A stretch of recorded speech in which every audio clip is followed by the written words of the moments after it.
بسم اللہ الرحمن الرحیم۔ قدرت اللہ شہاب کی کتاب یا خدا، اس کا اگلا چیپٹر رب المشرقین، تیری دنیا میں میں محکوم و مجبور۔ اس طرف کیا تکتی ہے سالی، تیرا کوئی حسم ہے ادھر؟ امریک سنگھ نے کرپان کی نوک سے دلشاد کی پسلیوں کو گدگدایا اور بایاں گال کھینچ کر اس کا منہ پچھم سے پورب کی طرف گھما دیا۔ دلشاد مسکرا دی۔ یہ مسکراہٹ اس کا حادثہ بن گئی تھی۔ بچپن میں اس کا کامیاب ترین ہتھیار اس کا رونا تھا۔ ایک ذرا سی ریں ریں راں راں کر کے وہ ماں کے سینے میں چھپائے ہوئے دودھ سے لے کر الماری میں رکھی ہوئی برفی تک ہر چیز کو حاصل کر لیا کرتی تھی۔ اب جوانی نے اس کی مسکراہٹ میں اثر پیدا کر دیا تھا۔ اس نے جادو کا علم اس کو اس وقت ہوا جب اس کی ایک مسکراہٹ پر نثار ہو کر رحیم ہاں نے قسم کھائی تھی کہ اگر چاند یا سورج یا تارے بھی اسے اٹھا لے جائیں تو وہ ارض و سما کی وسعتیں پھاند کر اسے چھین لائے گا۔ رحیم ہاں جھوٹا تھا، مکار کہیں کا۔ آسمانوں کی بات تو دور کی بات تھی، وہ تو اسے زمین ہی پر کھو بیٹھا۔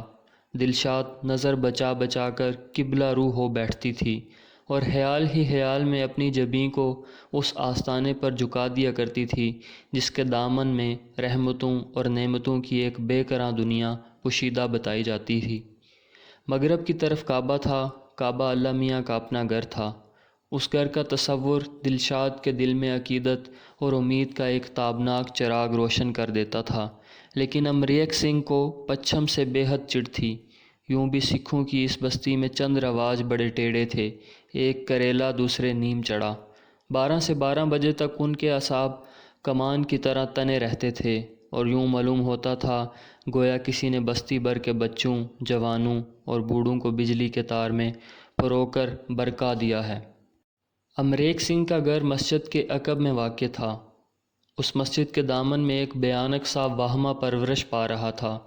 گاؤں بھر میں یہ بات پھیل رہی تھی کہ سر شام ہی مسجد کے کنویں سے عجیب عجیب ڈراؤنی آوازیں سنائی دینے لگتی ہیں، جیسے 2-4 بکریوں کو بیک وقت ذبح کیا جا رہا ہو۔ سالہ حرامی، امریک سنگھ کہا کرتا تھا، مرنے کے بعد بھی ڈکرا رہا ہے بھینسے کی طرح۔ ڈال دو کچھ ٹوکرے کوڑے کے کنویں میں۔ ارے چھوڑو بھی، امریک سنگھ کا بھائی ترلوک سنگھ مذاق اڑاتا تھا۔ بانگ دے رہا ہے ملا بانگ۔ خالصہ جی کے رام میں دھرم کی پوری پوری آزادی ہے۔ ہاں، گیانی دربار سنگھ جبڑے پھاڑ کر ہنستا، لیکن امریک سنگھ کی بیوی ڈرتی تھی۔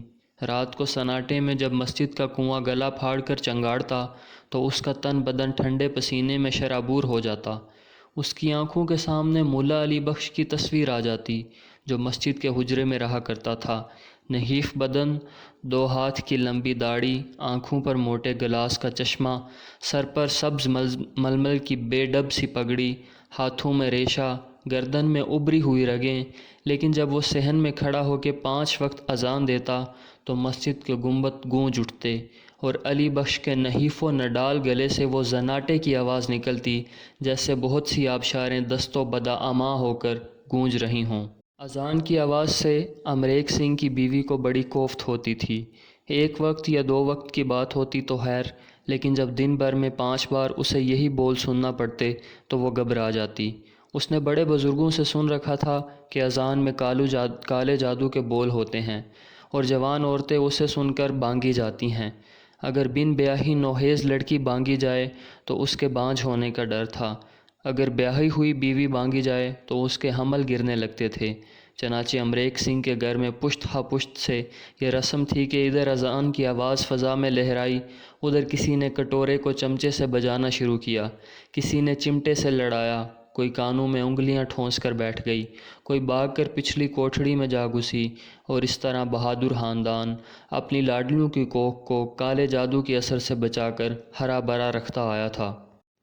امریک سنگھ کی بیوی کے بطن میں 1.25 لاکھ خال سے پرورش پا رہے تھے۔ سکھوں کی گنتی میں ایک سکھ 1.25 لاکھ انسانوں کے برابر شمار ہوتا تھا۔ آدھی رات گئے جب مسجد کا کنواں امریک سنگھ کی بیوی کے تصور میں بھیانک اور ہولناک گونج بن کر ڈکارتا تو اس کے پیٹ میں ہالسوں کی یہ بہادر فوج ہڑبونگ مچانے لگتی۔ کبھی اس کے کانوں میں کنویں کی چنگاڑیں جگر حراش انداز سے گونجتیں، کبھی اس کے تصور میں کنویں کا دہانہ جبڑے پھاڑ کر اس کی طرف لپکتا، اور ہر وقت اسے یہ دڑکا سا لگا رہتا کہ ملا علی بخش کنویں کی دیوار کے ساتھ رینگتا ہوا باہر نکل رہا ہے، اور چشم زدن میں کنویں کی منڈیر پر کھڑا ہو کر نہ جانے کس وقت اسے بانگ کے رکھ دے گا۔ امریک سنگھ کی بہن کے بطن میں تو ابھی کسی حادثے نے اپنا گھر نہیں جمایا تھا، کیونکہ ابھی وہ بن بیاہی تھی، لیکن اس کے دل پر 1.25 کا قبضہ تھا۔ رات کو جب وہ اپنی چارپائی پر لیٹ کر ان میٹھی میٹھی گدگدیوں کو یاد کرتی جو مکئی کے کھیتوں کی اوٹ میں 1.25 کی بوکھی انگلیاں اس کے تن بدن کو چھلنی بنا کے رکھ دیتی تھیں، تو اس کے سینے میں ارمانوں کا ایک ہجوم سا امڑ آتا، اور وہ تصور میں اپنے جسم کو جوان جوان کوی کوی حالسوں کے وجود سے آباد کر لیتی، لیکن پھر مسجد والے کنویں کی دلدوز چنگاڑ اس کے ایوان تصور کو مسمار کر کے رکھ دیتی، اور من اسے محسوس ہوتا کہ کنویں کی عمیق گہرائی سے بھی ملا علی بخش کالے جادو کے بول پکار پکار کر اس کے پیٹ سے چلنے والی نسلوں کے ناکے بند کر رہا ہے۔ امریک سنگھ کو اپنی بیوی اور بہن دونوں پر غصہ آتا تھا۔ بزدل کی بچیاں، ملا علی بخش تو کب سے دور دفان ہو چکا تھا۔ جس روز وہ کنویں کی منڈیر پر بیٹھا وضو کر رہا تھا، امریک سنگھ نے خود اسے نیزے کی نوک پر اچھالا۔ ترلوک سنگھ نے اس کو اپنی تلوار پر آزمایا۔ گیانی دربار سنگھ نے اس کے جنجناتے ہوئے خون آلود جسم کو تڑاخ سے کنویں میں پھینک ڈالا۔ ایک ملا علی بخش ہی پر کیا منحصر تھا، اب تو چمکور کا سارا گاؤں صاف ہو چکا تھا۔ بانگیں دینے اور سننے والوں کا وجود ناپید ہو گیا تھا۔ کچھ بھاگ گئے تھے، کچھ مر گئے تھے، اور بختوں کی گردن پر حالسوں کی مقدس کرپانیں سجدہ ریز ہو چکی تھیں۔ لیکن یہ ڈرپوک حرامزادیاں تھیں کہ اب بھی وہی بانگوں کے ڈر سے اپنے بچہ دانوں کو چھپائے چھپائے پھرتی تھیں۔ چنانچہ جب امریک سنگھ کی بیوی اور بہن سوتے سوتے چیخ کر چھاتیاں پیٹنے لگتیں تو اس کا دل تیش سے جل کر کباب ہو جاتا، اور وہ چمٹا اٹھا کر انہیں مار مار کر لہو لہان کر دیتا۔ مارتے مارتے اس کے ہاتھ شل ہو جاتے، بازوؤں میں تھکن آ جاتی، رگیں پھول جاتیں، اور وہ اپنی گنجان داڑھی سے پسینے کے قطروں کو جھاڑتا ہوا دیوانوں کی طرح لپک کر دلشاد کے پاس چلا جاتا۔ جس طرح دائمی زکام کا مریض دماغ کی ریزش کو ہلکا کرنے کے لیے وقتاً فوقتاً نسوار سونگھ لیا کرتا تھا، اسی طرح گاؤں بھر کے حال سے اپنی وہم آلود بیویوں اور بہنوں سے بھاگ کر اپنے بدن کا فشار خون دھیما کرنے کے لیے دلشاد کے پاس چلے جایا کرتے تھے۔ دلشاد کو مسجد میں رکھا گیا تھا، کیونکہ حجرے کی چھت جل جلا کر گر چکی تھی۔ یوں تو اس کے سرمایے میں جسم بھی تھا اور جان بھی، لیکن اس کا عزیز ترین سرمایہ اس کے ابا کی تسبیح تھی۔ ملا علی بخش کے ہاتھ اسی تسبیح پر گھومتے گھومتے بوڑھے ہو گئے تھے۔ پتھر کے گول گول دانوں پر اس کی انگلیوں کے نشان نقش فریادی کی طرح پیوستہ تھے۔ سال ہا سال کے گریہ نیم شبی اور فغان سحری کے آنسو اس تسبیح میں موتیوں کی طرح پروئے ہوئے تھے۔ یہی چند موتی تھے جن کے وجود سے دلشاد کا لوٹا ہوا صدف ابھی تک آباد تھا۔ وہ دن بھر اس تسبیح کو گلے میں ڈال کر قمیض کے نیچے چھپائے رکھتی تھی، لیکن شام پڑتے ہی اسے کسی ویران کونے میں دبا دیتی تھی، کیونکہ اسے ڈر تھا کہ کہیں بھنگ اور شراب میں سموئی ہوئی زبانیں اس کے ابا کی انگلیوں کے نقوش کو بھی چاٹ چاٹ کر ناپاک نہ کر دیں۔ آدھی آدھی رات گئے وہ مسجد والے کنویں کی منڈیر پر رویا کرتی تھی۔ اس کی آنکھیں کنویں میں ٹکٹکی لگائے پک جاتی تھیں کہ شاید کبھی اس کے ابا کی تیرتی ہوئی پگڑی کی ایک جھلک اسے دکھائی دے۔ اس کے کان کنویں کی طرف لگے لگے تھک جاتے تھے کہ شاید کبھی اس کے ابا کی آخری سسکی اسے ایک بار پھر سنائی دے، یا وہ خوفناک چنگاڑے جنہوں نے گاؤں بھر کی عورتوں کو پریشان کر رکھا تھا شاید اس کے منتظر کانوں کو بھی نوازیں۔ لیکن کنواں تاریک تھا اور قبر کی طرح خاموش۔ جب کوئی آوارہ چمگادڑ اس میں پر پھڑ پھڑاتی تو ہر پھڑ پھڑاہٹ کے ساتھ بدبو اور تعفن کے تیز تیز بھبکے فضا میں منتشر ہو جاتے تھے، کیونکہ 1.25 بہادروں نے ملا علی بخش کا گلا مرنے کے بعد بھی بند رکھنے کے لیے کنویں کو غلاظت اور کوڑے کرکٹ سے اٹا اٹ بھر دیا تھا۔ دلشاد کا وجود ایک ٹوٹے ہوئے تارے کی طرح تھا کہ جس کے ٹکڑے آسمان کے ویرانوں میں اکیلے بھٹک رہے ہوں۔ آسمان کی بساط لٹ چکی تھی، سورج اور چاند چھپ گئے تھے، تاروں کے چراغ بجھ گئے تھے اور وہ اکیلی رہ گئی تھی، بے یار و مددگار۔ مسجد کے دروازے کے ساتھ لگی ہوئی، سہمی ہوئی، حیران، لیکن اس کے دم سے مسجد پھر آباد ہو گئی تھی۔ لوگ باریاں باندھ باندھ کر وہاں آتے تھے، اور جب وہ بہادر حال سے محراب کے نیچے بیٹھ کر شراب کا عادیہ کھولتے اور دلشاد کی بوٹیوں کو چچوڑ کر کھانے کی کوشش کرتے تو گویا انہیں یہ فخر ہوتا کہ وہ گن گن کر 1350 برس کی اذانوں اور نمازوں کا بدلہ چکا رہے ہیں۔ چمکور کی مسجد گردواروں سے بھی زیادہ آباد ہو گئی تھی۔ رفتہ رفتہ گاؤں کی بیاہی ہوئی اور بن بیاہی ماؤں کو یہ احساس ستانے لگا کہ مولا علی بخش کے بعد مولا علی بخش کی بیٹی ان کی کوکھ لوٹنے پر تلی ہوئی ہے۔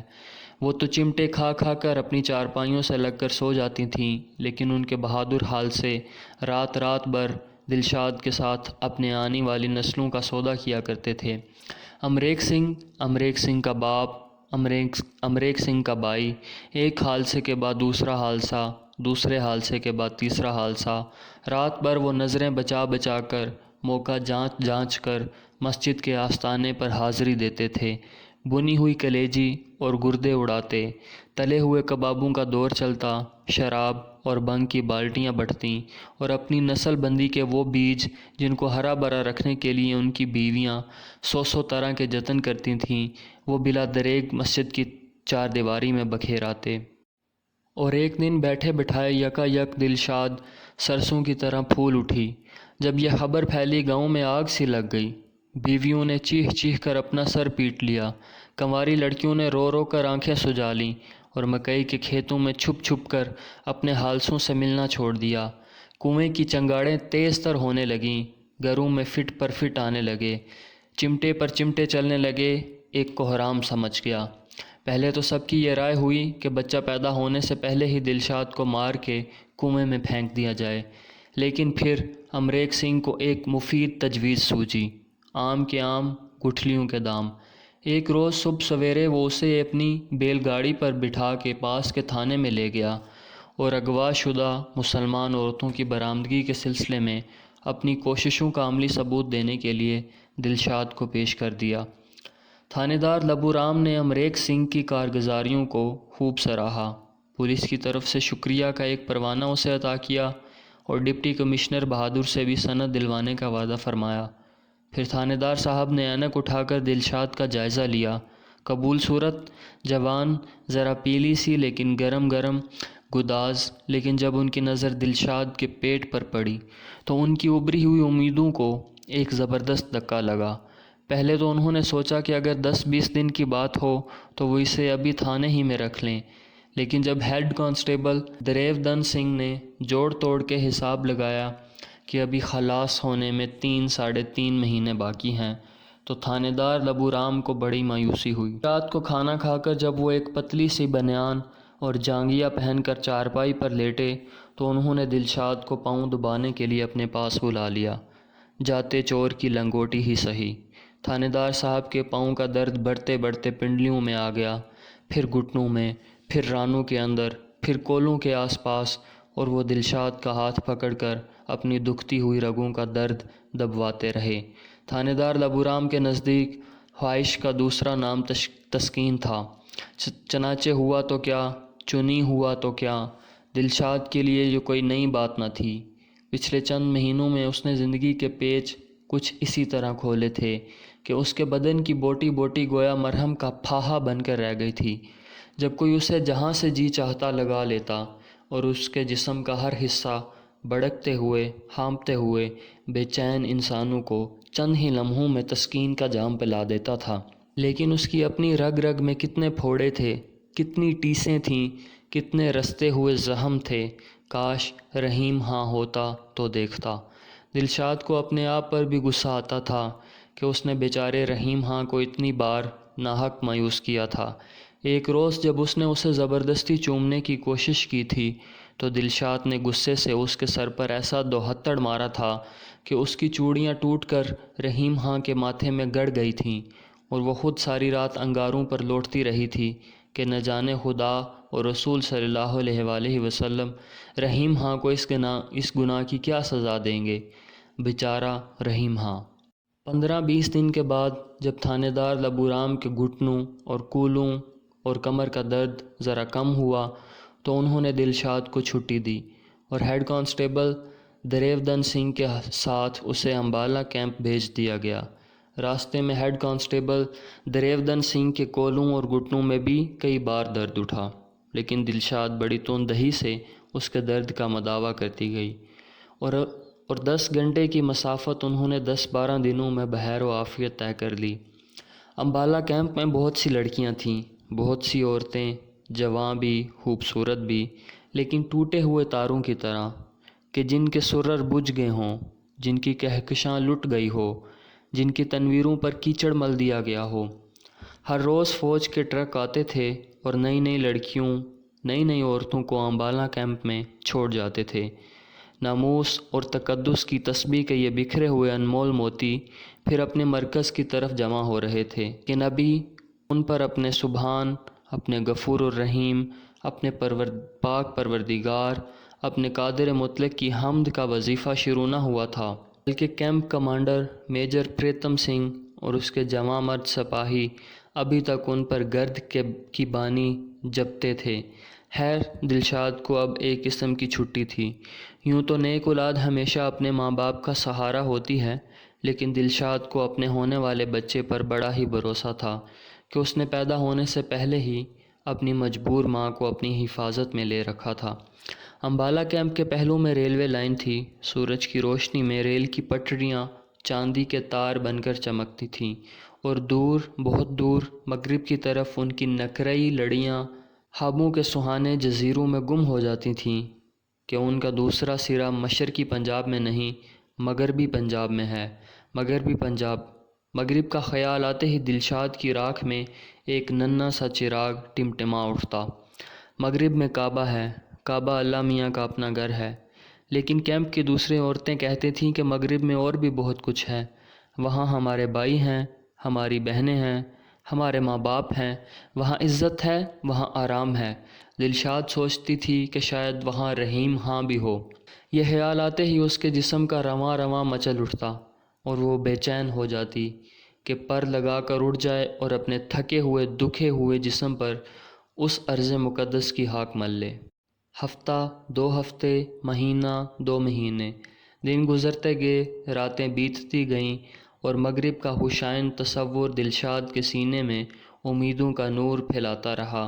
امبالہ کیمپ کی آبادی بڑھتی گئی اور جب میجر پریتم سنگھ اور اس کے جوانوں کا دل اچھی طرح سیر ہو گیا تو ایک دن وہ ریل بھی آ گئی جس کے انتظار میں امیدوں کے چراغ ابھی تک جل رہے تھے۔ جب وہ ریل کے ڈبے میں سوار ہوئی تو دلشاد کو مولا علی بخش کی یاد آئی۔ وہ بھی اسی طرح ریل میں بیٹھ کر حج کو روانہ ہوا تھا۔ گلے میں ہار تھے، کپڑوں پر عطر تھا اور گاؤں کے لوگ باجا بجاتے ہوئے اس کے ساتھ اسٹیشن تک آئے تھے۔ ریل کے ہر فراٹے کے ساتھ عورتوں کے ٹوٹے ہوئے آبگینے جنجنا اٹھتے تھے۔ پہیوں کی ہر گردش کے ساتھ ان کے جسم اور روح کا ایک بل نکل جاتا تھا۔ جب وہ کھڑکیوں سے جھانک جھانک کر تار کے کھمبوں کو دیکھتیں جو بڑی سرعت کے ساتھ پیچھے کی طرف بھاگ رہے ہوتے تو انہیں یقین سا ہو جاتا کہ وہ آگے ہی کی طرف جا رہی ہیں۔ زمین کا جو چپا چپا ان کے نیچے سے نکلتا وہ انہیں مشرقی پنجاب سے اٹھا کر مغربی پنجاب کے قریب تر لے جاتا۔ اگر کہیں گاڑی رکتی تو ساری کائنات دم سادھ لیتی، وقت کی رفتار ساکت ہو جاتی اور انہیں یہ ڈر لگتا کہ شاید انجن کے سامنے اچانک بڑے بڑے پہاڑ آ گئے ہیں۔ جب گاڑی دوبارہ چلتی تو دل کی دھڑکنیں جاگ اٹھتیں، سینوں کے ارمان تازہ ہو جاتے اور وہ کھڑکی سے ہاتھ باہر نکال کر اس ہوا کو چھونے کی کوشش کرتی جو مغرب کی سمت سے آ رہی تھی۔ لدھیانہ، پھلور، جلندھر، امرتسر، ہر منزل پر عورتوں کی زندگی کے بند کھلتے گئے۔ ان کی ہاک میں سوئے ہوئے نغمے بیدار ہونے لگے۔ وہ گنگنانے لگیں، وہ مسکرانے لگیں، وہ آنکھیں مل مل کر ایک دوسرے کو دیکھنے لگیں جیسے کسی بھیانک خواب کو بلانے کی کوشش کر رہی ہوں۔ کسی نے بالوں میں کنگھی کی، کسی نے دوپٹے کے ساتھ دانتوں کی میل اتاری، کوئی کپڑے جھاڑنے لگی، کوئی بچوں کو لوریاں سنانے لگی، کچھ عورتوں نے سر سے سر جوڑ کر گیت گائے، پیارے پیارے رس برے دل ربا گیت، کہ اے کالی کملی والے میں تیری یثرب نگری میں آئی ہوں، مجھے اپنی کملی میں چھپا لے، مجھے اپنے پاؤں کی ہاک بنا لے۔ جب امرتسر کے اسٹیشن سے نکلی تو کسی نے کہا کہ اب صرف 1.5 گھنٹے کا سفر اور ہے، بس 1.5 گھنٹہ اور 60 اور 30 90 منٹ۔ یہ ناقابل یقین خیال عورتوں کے تن بدن پر شراب کے تیز و تند نشے کی طرح چھا گیا۔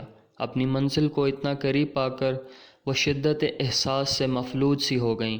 پچھلے بھیانک مہینوں کی یاد زہر بن کر ان کے سینے میں عود کر آئی۔ ماضی کی ہولناک حقیقت مستقبل کے سہانے ارمانوں پر غالب آ گئی۔ یکا یک ان کو اپنے شاداب گاؤں یاد آنے لگے، اپنے جوان جوان بھائی، اپنے نحیف نحیف ماں باپ جن کے بے گور و کفن لاشیں گلیوں میں پڑے سڑ رہے تھے، اپنی اداس اداس بہنیں جو کیمپوں میں بیٹھی فرشتوں کا انتظار کر رہی تھیں کہ وہ انہیں اپنی نوری پروں میں چھپا کر لے جائیں دور، کہیں دور مغرب کی طرف۔ وہ رونے لگیں، ان کے گالوں پر آنسوؤں کے پرنالے بہنے لگے۔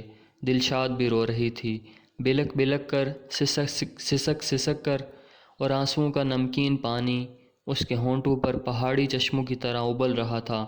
وہ روتی گئی اور اشکوں کی دبیز چادر نے اس کی پلکوں کو اپنے دامن میں چھپا لیا۔ ایک عجیب سی غنودگی، ایک عجیب سا خمار اس کے روئیں روئیں پر چھا گیا۔